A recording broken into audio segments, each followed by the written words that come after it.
Welcome to this episode of Dialogues with Creators.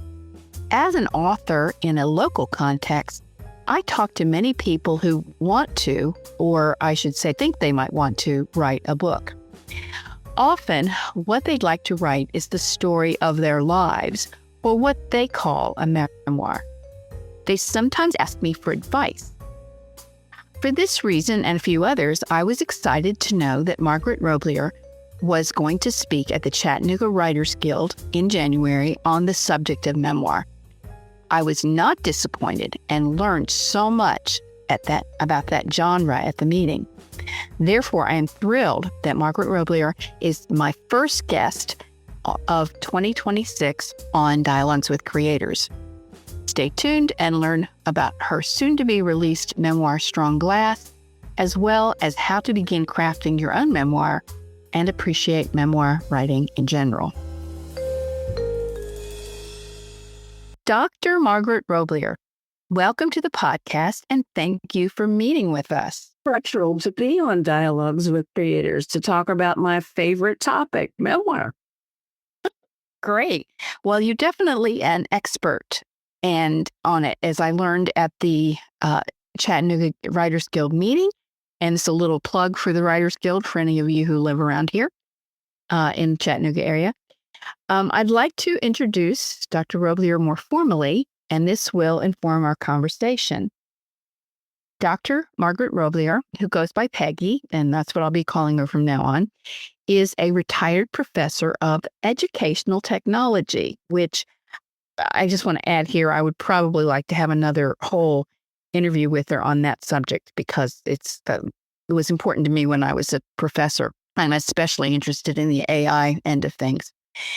She earned her PhD in instructional systems from Florida State University. Although we are talking to her today about the memoir genre, her primary area of writing previously was in educational technology and textbooks for that field.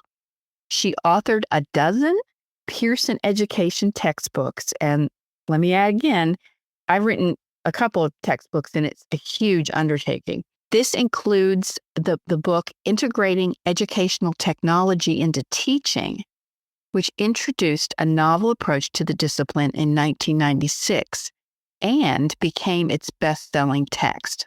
It remains the field leader today in the 9th edition, which again, as textbooks go, that is amazing that they got to the 9th edition.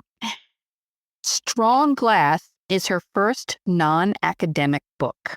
She is at work on another, which I'll need to talk to her about.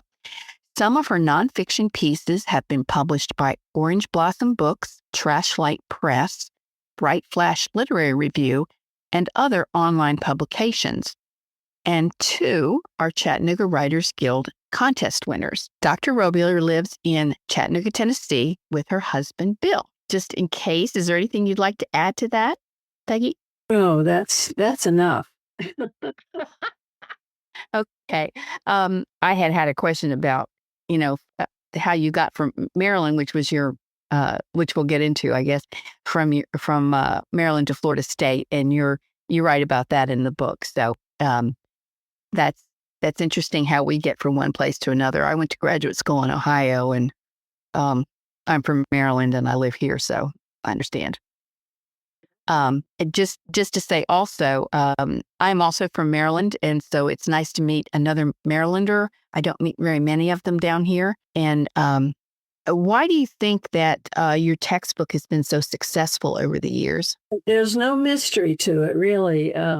It took 3 years to develop that textbook. When I look back on it, I think it was just an agony, but it bore fruit, because it was a sea change in thinking about how teachers should use technology.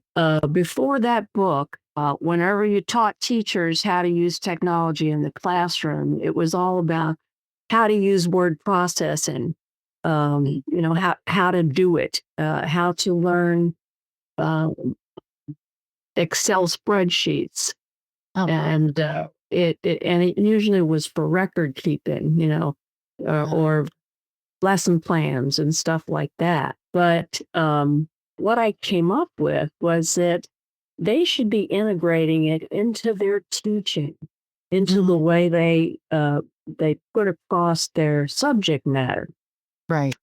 And so that was why it was called integrating educational technology into teaching. And it was also the first book of its kind for teachers that even mentioned the internet as a possible mechanism for distance learning. Oh, and that was a big deal at the time. So, Right. and we put a lot of effort into getting lesson plans into the book that showed, how to employ it in different ways. Mm-hmm. It was just a whole package of new way of thinking, leading edge technology things. Here's what might happen. There was even a chapter about emerging technologies where I imagined the future of the technology. And then these lesson plans at the end of the book in each content area. And every edition of the book would add more lesson plans and more content areas. I think the last to be added was music, um, music technology, and art and things like that. So yeah, it immediately became a hit, and of course my publisher was delighted and wanted me to do other things that went in the package, like an instructor's manual. How do you use this if you're teaching teachers? Uh-huh. And test item bank, and oh my goodness, it just went on from there. Right. So it had all those things to support it, to support the use of the textbook. So yeah, it became very popular, and because technology changes so frequently, I only had a little bit of rest between editions before they were urging me to start working on the next edition. Yeah. Yes. I that was my other question is I was thinking, okay, I think the first edition came out in 1996. Is that correct? And we started working on the next edition after that in 1998. Oh, wow. Okay. It could have been like a full-time job, but I was also teaching in a university at the Uh-huh. time. Yes. And I would try out different things with my students too, Mm-hmm. which made it very helpful. I could talk to you forever, but I want to get on to uh, something else. I have so many questions to ask. And so I'll start with the generic, but not too original. What is Strong Glass, your memoir, about? Maybe it would be helpful to read what's on the back cover of your book. That might give you a good snapshot how good it's about. Mm-hmm.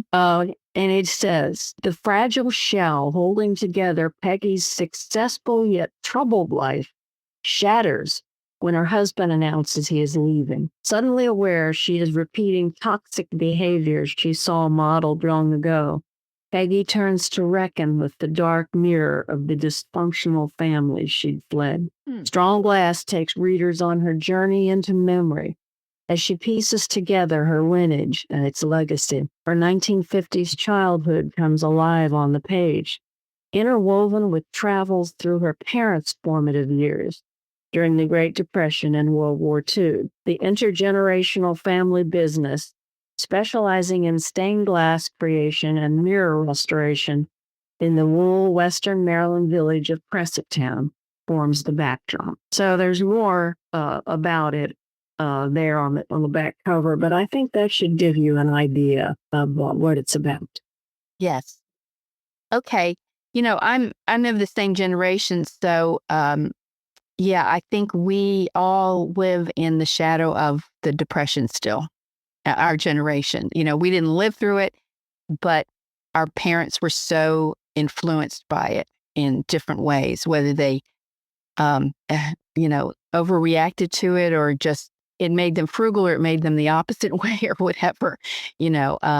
the Depression, and then of course the war and the post-war years. So okay, that's a good back cover. I don't want to call it blurb, but description of Yeah. and especially your family's work with the the glass.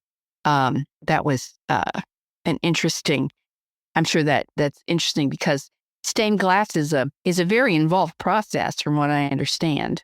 Um, what was the I should say as you're going back through your memories of your life, how did you do that? Was it a lot of looking at artifacts, or more of a journaling and maybe meditation kind of process? Well, I should do more meditation, but I don't. I just hit it over Reflection. the head. Uh, yeah, I did have artifacts that I could call on, but I also called on memories that were vivid to me. Yeah. Um, Mary Carr, who wrote The Art of Memoir, talks a lot about how to remember things. Oh, And but it's funny. She also says something. She's a very funny writer yes. in a very dark kind of way. Yes. Yes, she is. I've read that book and I need to go back to it. So, Well, it's very difficult to match. She's such a wonderful writer, but she can be very off-putting because she gives you all these things not to do as well as things to do. And one of the things she says in her 10-point pop quiz about your readiness for writing your memoir, she said, if you have a bad memory, give it up. Many I people ask me how to recall the past, and I say if they don't, they're lucky. Get a real job. I think that's hilarious. But yeah. I think there are ways to do it. You land on a memory that's vivid to you. At least this is the way I did it. And then you close your eyes and you look at what's around it. And in your mind, those memories are still to them anyway. And it becomes more clear to you. Mhm. So you think of a conversation you were having with your mom in the kitchen. And all of a sudden you can see the stove Mm. and you can see the metal kitchen table where you sat so many times. And you can see the bare walls. There was nothing adorning them in my house. So it it's a matter of starting with a seed and then letting it grow into the full picture. But as I say, I've also had help from artifacts. I have a number of great photos of that time, and they're losing their color now. But most of them were in color, except for the ones from the 1950s. But when Polaroids came along, that was Yeah. very helpful. Uh-huh. And I had other artifacts that were very helpful in the form of letters that I had written a friend of mine when I left for Florida, spent 5 years in Florida, and then came back to the area of my childhood and started writing a friend I had met there. And I wrote her like every 2 weeks. Sometimes I wrote her a couple in a week. And she kept all those letters. There were like 80 of them. Oh, And my. and she didn't just keep my letters, that not that they were such great letters, but she kept every letter anyone had ever written him in Oh, boxes in the attic. wow. And I don't know, I'm going to have a more intense conversation with her sometime about why she thinks she did that. It's a very interesting habit to have acquired, but it benefited me Mhm. because I could look at those. She sent all those letters, the physical copies she sent back to me, and I could look at them, and I could look at the handwriting because it was all handwritten, Uh-huh. and I could look at how the handwriting changed as I was getting more upset or more traumatized by what was happening, the handwriting would change. Mm-hmm. Handwriting experts tell you that is true, that your mood can be reflected from your handwriting. So it was very helpful indeed to have those letters. Mm-hmm. That's an incredible gift Oh yeah, it was a treasure trove.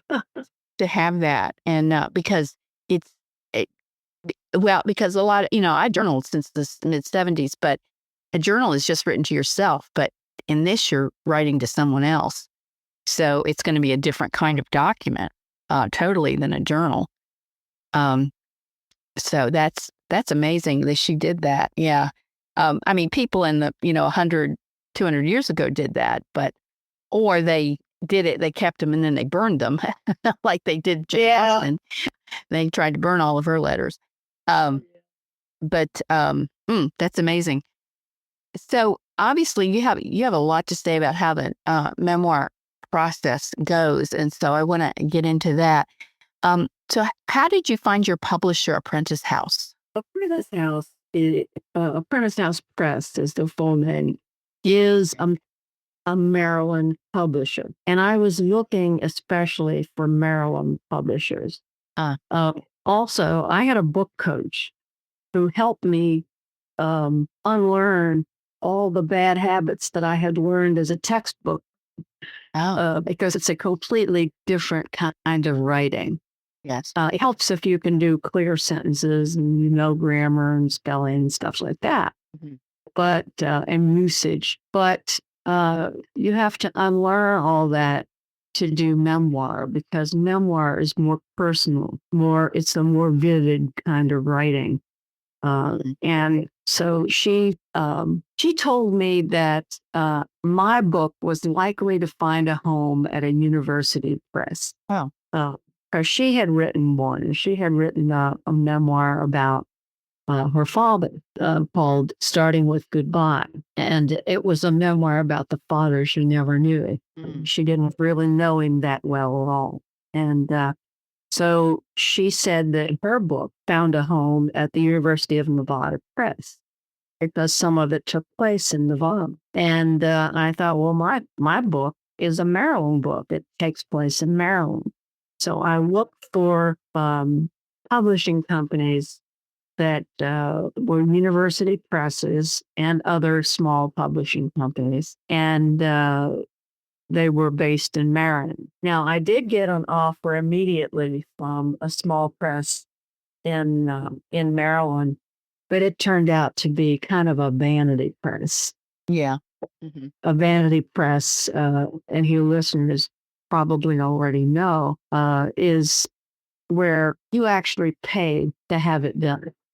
Hmm. Uh, and this publisher kept maintaining on his website that he was not a vanity press, that he was a traditional publisher. But it turned out it was really a vanity press, regardless of his protesting. And so I realized that after I got his contract. And I said, "Thank you very much. I'm so glad you like my writing." But I never responded to him after that. Um, Yeah, as so soon as you I give me got money, as soon as you give me money, it's a vanity press. So exactly, yeah. yeah, So I'm I finally found, and then I found another press that was actually based in Ohio, but they accepted my book, and I was going to go with them, but then Apprentice House responded. It took them 9 months to respond, yeah. because that's part of their process. They get the books and it goes through their reviewing process and selection process. And then I decided that after I saw their contract that this was the place for me. It was a good press, well thought of, a university press, and it is a traditional publishing company. Right. And it's very much engages the students at Loyola. Um, That's my understanding when I looked at their website, Oh, yes, they weave it into their program the curriculum. about how to work in editing, how to get a job in an editing company.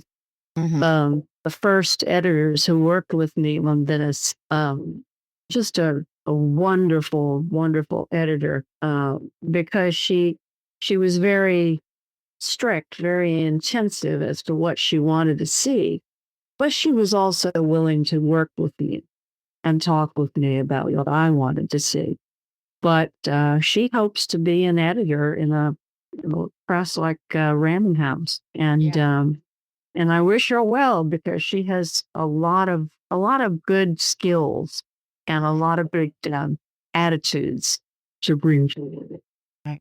Well, I imagine if young people go through that process that they do have a leg up to get into those bigger houses. So, Yeah, yeah, it's interesting that you wanted one for Maryland. I can feel that because I just think Maryland is a unique state. I've always felt that way. definitely. I agree. It's They just were unique. the only state that actively worked against prohibition. They Oh, really? didn't believe in that government overreach. Yeah, that's And interesting. I didn't know that. there were a lot of moonshiners in Maryland. Not that they didn't arrest them, they did. Their jails were full, Oh, but they also, at the legislative level, worked against prohibition. And they were the only state to do that. So there's something about Maryland, something mhm. different about Maryland. Well, And it's small, but it's just got so much different stuff going on. You've got really rural areas that are, and then you've got right outside of DC and you got Baltimore and you got the mountains and you got the ocean and it's just a lot packed into that little place. well, Its history is interesting too, being the Catholic colony and that kind of thing during the colonial times. Um, so that's fascinating. I think I'll look more into that company. Um, so a lot of people who are listening are concerned about the publishing process. So, as a memoirist, do you have any advice on publishing? lots of advice. Okay. I am full of advice, but I guess I would offer 5 things to start with.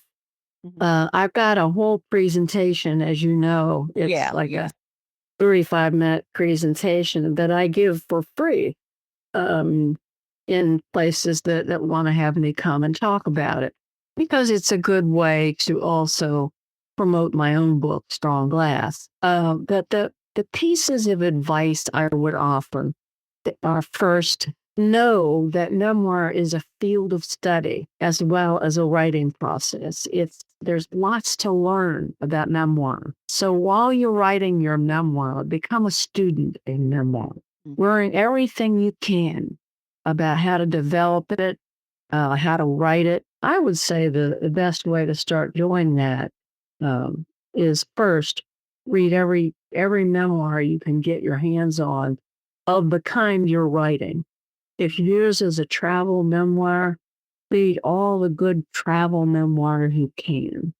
Mhm. If yours is a book about overcoming adversity, as mine was, read um, all the books in the field that have become known for that. Like one of the first books I read was Educated. Yeah. Uh, and that's a very popular book that is on the New York Times bestsellers list for what, 2 years?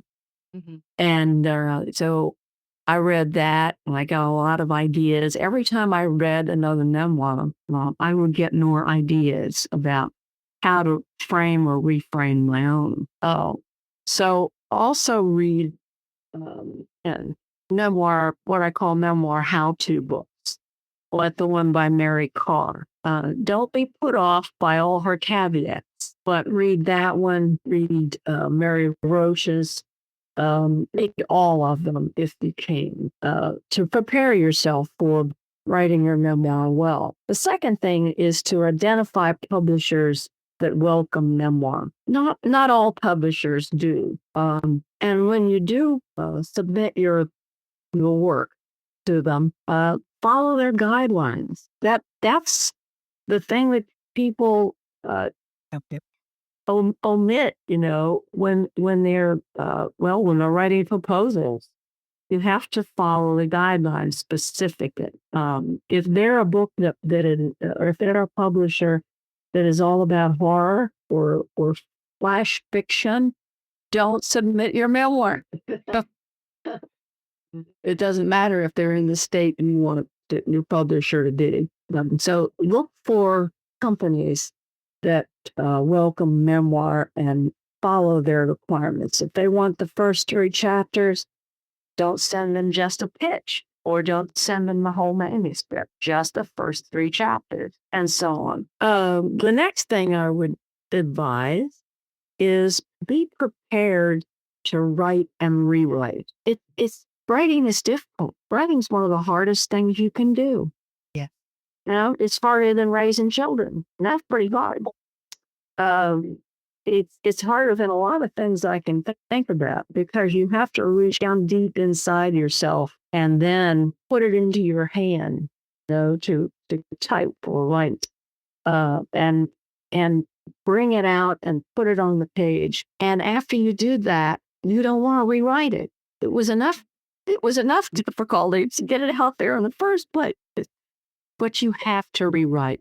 You must. You have to get critiques and consider them carefully. Every critique will wound you. It'll tear the part out of you because it's so hard to write it in the first place. I had a book coach, as I mentioned, who helped me a lot. But hearing her criticism of my so carefully chosen words was just a trauma to me. But I had to overcome that and listen to her and consider what she was saying. And 9 times out of 10, she was right. I didn't want to rewrite it. Rewriting is more difficult, if possible, than writing it in the first place. Mm-hmm. And the fourth thing is recognize that memoir is a saturated genre. There's more welcome people in publishing are more welcoming to fiction, especially novels. And if you have a pretty well written novel, you're more likely to find a home for it than memoir, because there are a lot of memoirs coming out, especially by people of my generation, the baby boomers, and the millennials too. They want to tell their story. And so it's a very saturated genre. And celebrity memoir still dominates it. Oh, yeah.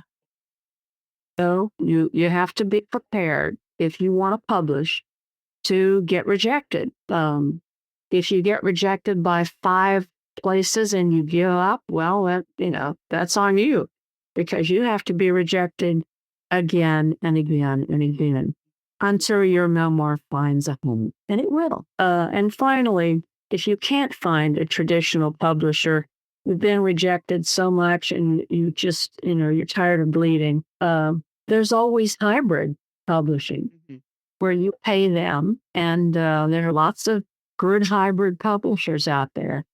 One in She Writes Press, which costs now, I believe, $12,000. Wow. But yeah, exactly. There are other hybrid presses that cost more. I was also accepted by what I didn't realize when I submitted to them was a hybrid press, and because they didn't make that clear on their website. They claim to be a traditional publisher. Yes, they do. So, well, yeah, because they may publish a few things, a handful of things traditionally, but they hold out, for the other to get their money. You're exactly right. Yeah. What they did. So, and Amazon is a provides a self-publishing service. And your book may find a big following because it's there. I mean, if you self-published it, but it's there. People find it because it's written certain topic or it's written about your community. Everyone in the community will like that. They'll buy a copy. So just because you can't find a traditional publisher doesn't mean that you should stop trying to publish. Okay, you had so much wisdom there, and and before I go on to the next planned question, though, I want to say, like I said earlier, a lot of people will tell me they want to write a book, and it's their story, And I appreciated what you said very upfront. It is that memoir is not autobiography, which I think a lot of people think it is, and it is a different kind of thing. It's more thematic, I guess, is what I would call it. It focuses on a certain aspect of your life, not everything you do. Um, I was born and then I went to this school and then I went to that school because I've read some of these things that people have written, and it's lovely for them to have written and remembered it and to save it for their kids. But it's not a memoir and it's not marketable, it's just something and so I tell people, as far as if they're just wanting to tell their story, it might be better for them to just do an oral history, and film it instead of going to all the trouble of writing it. A good idea. That's a great idea. Because to be honest, your family would probably prefer to watch you as in a video than read the book, is the way people are today. So everything is going way down. Yeah, I mean, it has to have a hook and have some connection to people, and that seems to be a lot of the people that they have some sort of trauma, some sort of real situation in their upbringing or their life or some stage of their life that has been very challenging and they have to get through. That seems to be popular, or that they're an immigrant or something like that. Would you say that's the case? I think so. I think that memoir about the immigrant experience is very big right now. Yeah. Oh, I've noticed. Yeah, and memoir about people's unhappy childhood and so forth. It's always popular, but there are other kinds of memoir. You don't have to give up writing about your story because you had a happy childhood, Yeah, a great time. yeah. You can write about other things. You can write about your path to finding faith.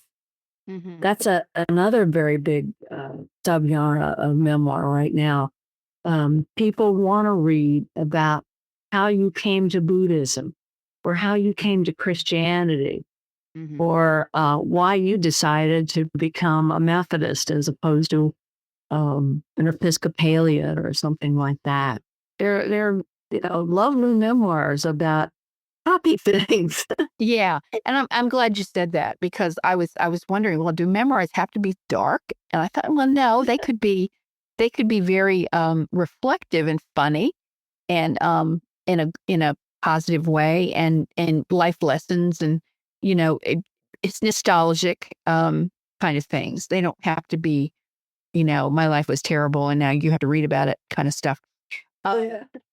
Which brings me to the question of, who are the memoirists you admire? Oh, there are a lot of them. So we're in her book Educated. I mean, I'm amazed. First of all, I'm amazed she lived through what she went through, Uh-huh. and then that she was able to capture it so vividly. Another memoirist that I like very much was Mary Carr. I think Mary Carr's Liars Club was the first memoir I read when I was starting to think about my own, and I was also completely captured from the first paragraph by Alice Sebold's book Lucky, her memoir on overcoming adversity. She was the author who wrote The Lovely Bones. Oh, yes, I read that. Mm-hmm. But That was a hard book. Yeah, that was a hard book. Oh yeah, a dark writer. Yeah. But that's because of what happened to her. I mean, hers is her memoir Lucky actually came out first before The Lovely Book. Huh. And it was about her surviving a horrific rape. And she published The Lovely Bones. And then the publisher was willing to come back to her memoir and boost it more. So, but she was so vivid, painfully vivid. And I was just captured by her from the beginning. And there was another memoirist who unfortunately died too young. Her name was Jenny Erdahl, and she wrote a book called Ghosting about her life as a ghostwriter. Hmm. And she was interviewed on NPR. I remember listening to that, and she read a paragraph from her book that she had written for someone else. Her name wasn't on it anywhere. Yeah. And it was so lyrically beautiful. It was wonderful writing. And the person interviewing her, I can't remember who on NPR had interviewed her. It was a man, and he like exhaled. He said, "Why did you write for the people? Why didn't you write for yourself?" And of course, their short answer was, "Well, I had kids to support. No, I had to make a living, and this was a steady income." There are like 200 people in the United States who can make a living from writing. Right. Yeah. And the rest of us, just do it as a hobby. Yeah. We don't intend to make a huge amount of money from it. Although I hope my book sells. It's not that I don't hope Strong Glass will get out there and find a home, but we don't plan on living on it either. Yeah.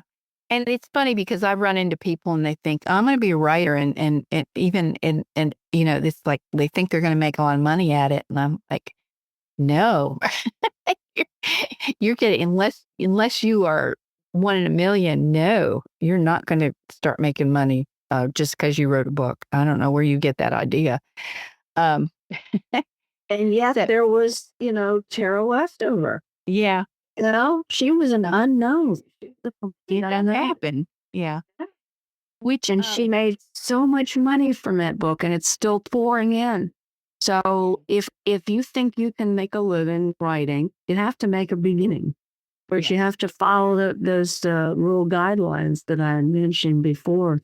You have to be willing to write, rewrite, and you have to accept criticism and for what people tell you. You mentioned a couple of others here that you read in preparation for your writing the memoir, and I think you've mentioned Educated by Tara Westover. That was a couple. Jeanette Walls, The Glass Castle. Is that the one about the children are raised really oddly, and they made a movie about it? Yeah, I think there was a movie about that. The father was like a survivalist or something. Well, I think Tara Westover's book is more like that. This guy was just weird. He was just weird. Yeah. He started out, I think he was a college professor, and they had a lovely life. And then he started to just veer off into this fantasy.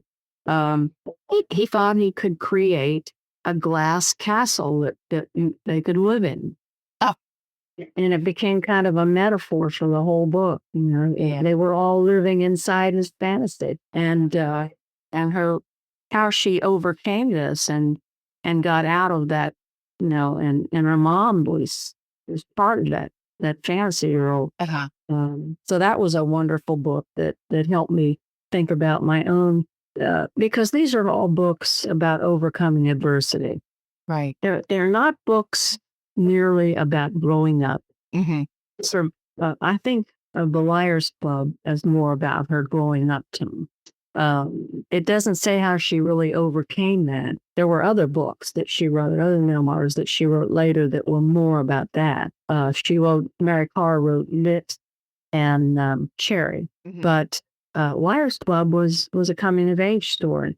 Whereas these, Educated in the Glass Castle, and Jeanette Winterson's Why Be Happy When You Can Be Normal. That was a great. These are all about overcoming adversity.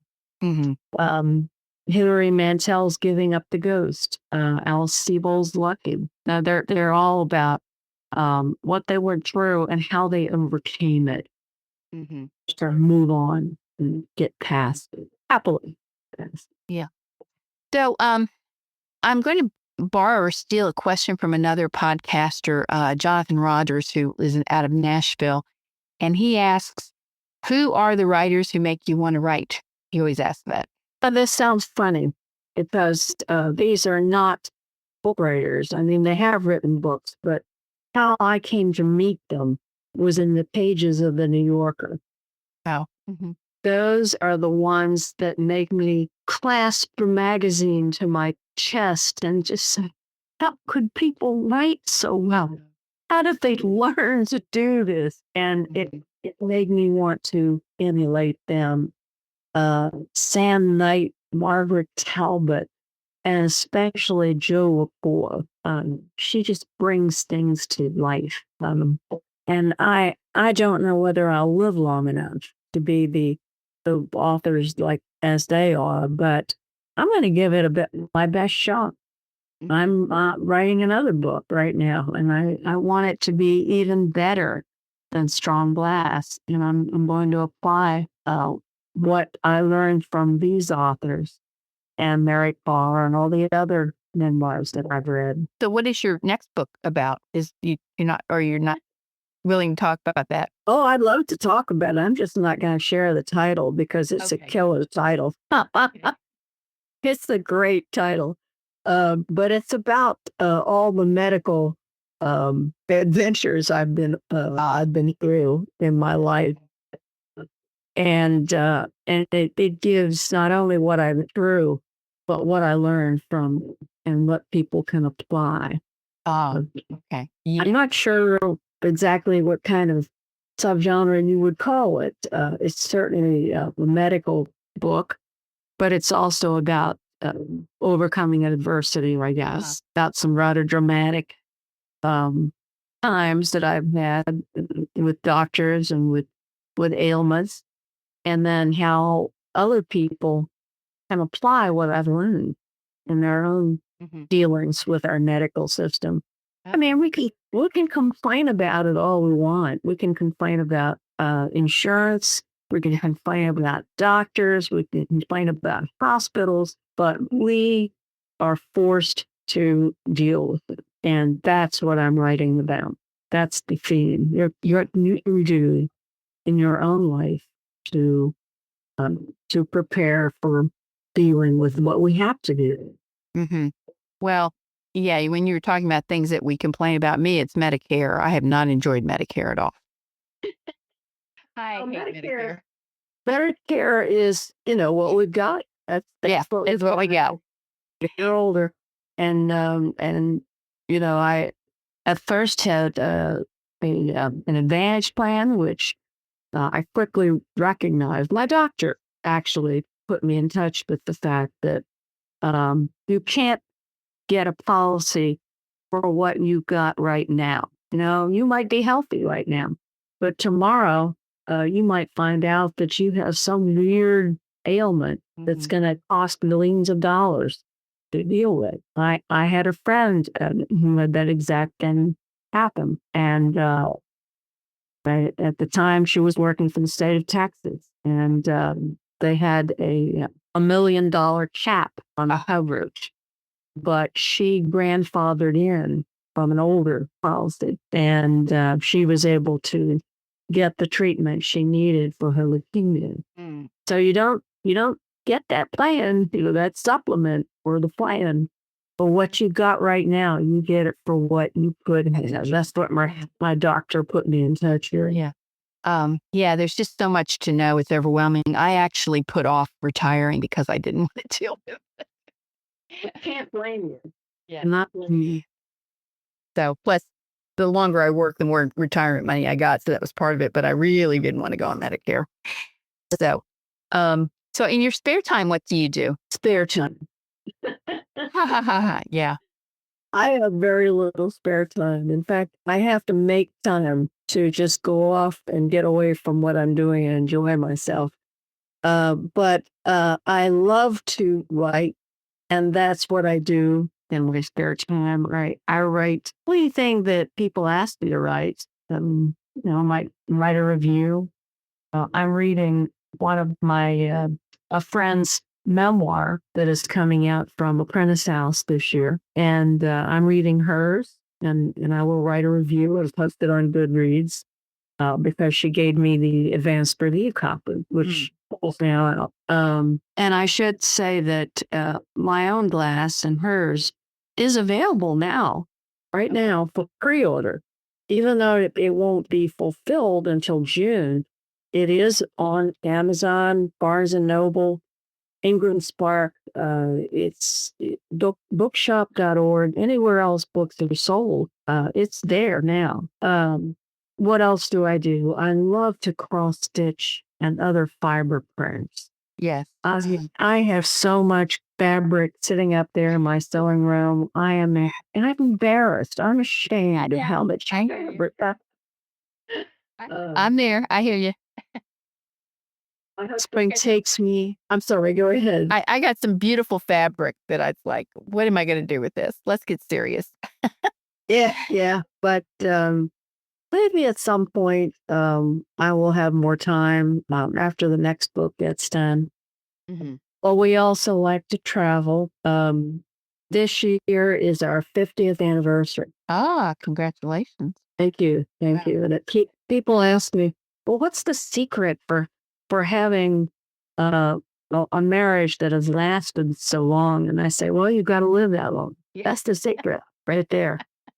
And the more time you spend together, the closer you become. That's what we found. So when we finish up with my trip to Maryland in March to attend a conference and promote the book, I have 3 presentations in Cumberland where the book is set, and that'll be one big trip.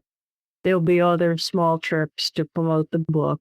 But after all that's done, we're going to go up to Newfoundland, where we have a friend. Oh. And we'll start by going to Toronto and visiting a friend there. And then we'll move on to St. John's, Newfoundland, where there's a big festival there. And so that's what I forced myself to take the time to do these things because, all writing and no play.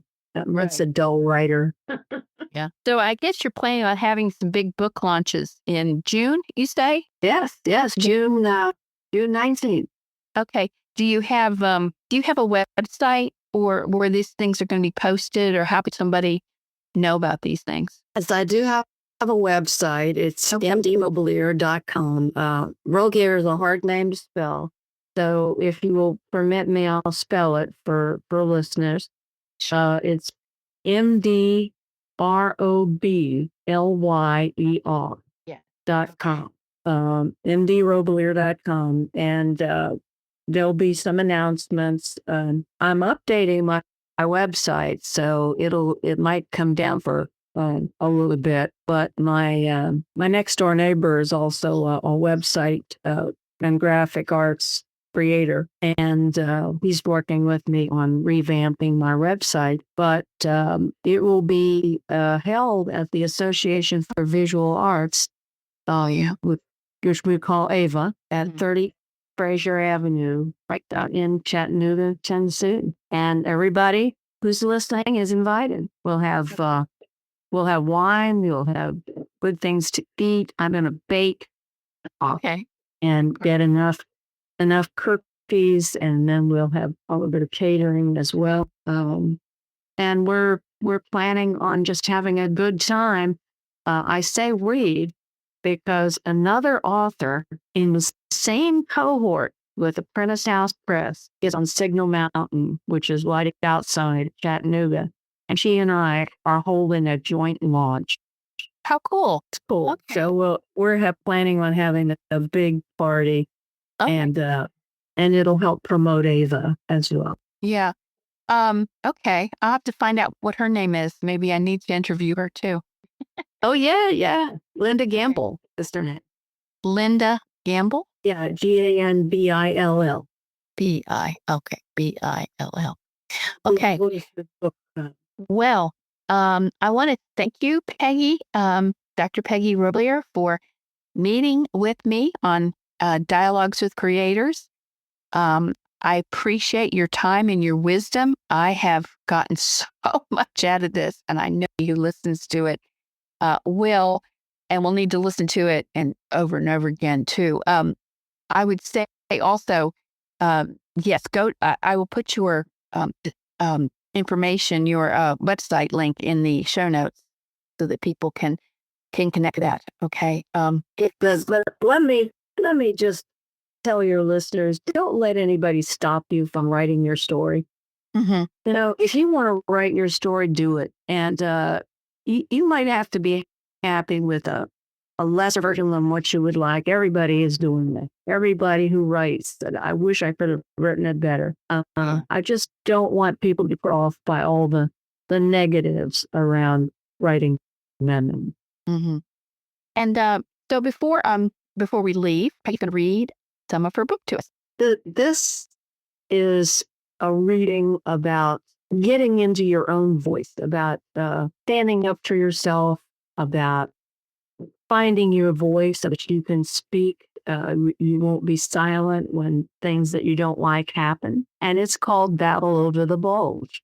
Lily, one of the girls I waitressed with at the Dutch Pantry restaurant in the summer of 1968, told me that the commotion I made 2 weeks into starting work there made quite an impression on her. I never meant to make an impression, let alone a commotion. Just a little cash to carry me through my senior year at the University of Maryland. And I definitely never counted on getting a civics lesson from a temporary waitress job. The restaurant lay at the outskirts of the central Pennsylvania town of State College, home to both Pennsylvania State University and my boyfriend, Don. He'd hoped to finish his degree at Penn State in the not-too-distant future, and we were sharing an apartment as much to save money as to maximize our together time. The only short-term job Don could find is driving cab, but my blonde hair and bouncy personality helped me get hired at the Dutch Pantry, a plum position in area waitstaff circles. Wages and tips were rumored to be good, and the work not too onerous. The menu was small, and so was the restaurant. The Dutch Pantry styled us as night girls in blue and white printed aprons over white uniforms and white caps we pinned into our hair. We purchased our own uniforms, and the restaurant supplied aprons and caps. I fancied myself spiffy as I skipped out the door. When I strolled into the restaurant one Monday, Lily pulled me aside. "Did you hear about the new requirement?" she whispered anxiously. "Frank is making us wear girdles starting next week." Frank was our manager, and the waitresses agreed with Lily that he was constipated, meaning he had a sour disposition. A familiar resentment flooded my brain. Not for the first time was I encountering someone with a deep need to lasso others into their Winford worldview. A memory from high school stirred. I had crossed swords with the principal when he refused to allow one of my friends, a new mother, to return and complete her graduation credits. "We can't have her around here strutting her stuff," he had huffed. As I considered Frank's new regulation, I began to wonder if these scenes signaled more such battles to come. I thought for a minute, how would he force us? He doesn't know what we have on under these uniforms. Lily's round face lit up. "I guess you're right. The plan might have worked," but she bled to everyone. And it got back to Frank by way of Jean, another Dutch Pantry waitress with design memorized into management. The first day the new edict went into effect, Frank ordered me into his office and, towering over me, began his interrogation. "Are you wearing your girdle?" I nodded and forced a smile. "Sure, Frank, sure I am." He eyed my skinny butt. "Jean will go with you to the restaurant to check." I did a quick calculus. Was keeping my job with letting a restaurant tell me what to wear under my uniform? Teeth clenched, Hands on hips, I took my stand. No, she won't.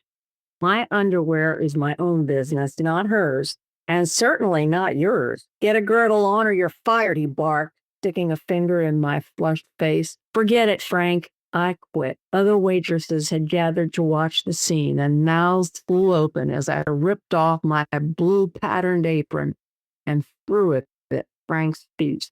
The white hat followed. Within weeks, Lily called me, excited with the news. Frank is history. The waitresses learned that the girdle requirement was not a Dutch pantry policy, with Frank's whim. Jean, sensing a career-making opportunity, had snitched to the chain's headquarters.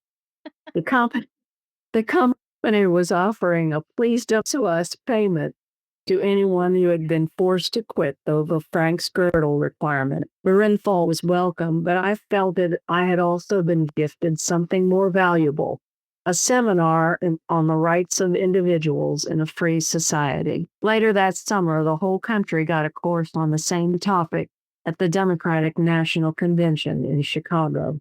No one I knew in State College ever heard what happened to Frank, and I wonder if he learned anything at all from being fired for his fixation on robots. I like to think he ended up selling women's unmentionables.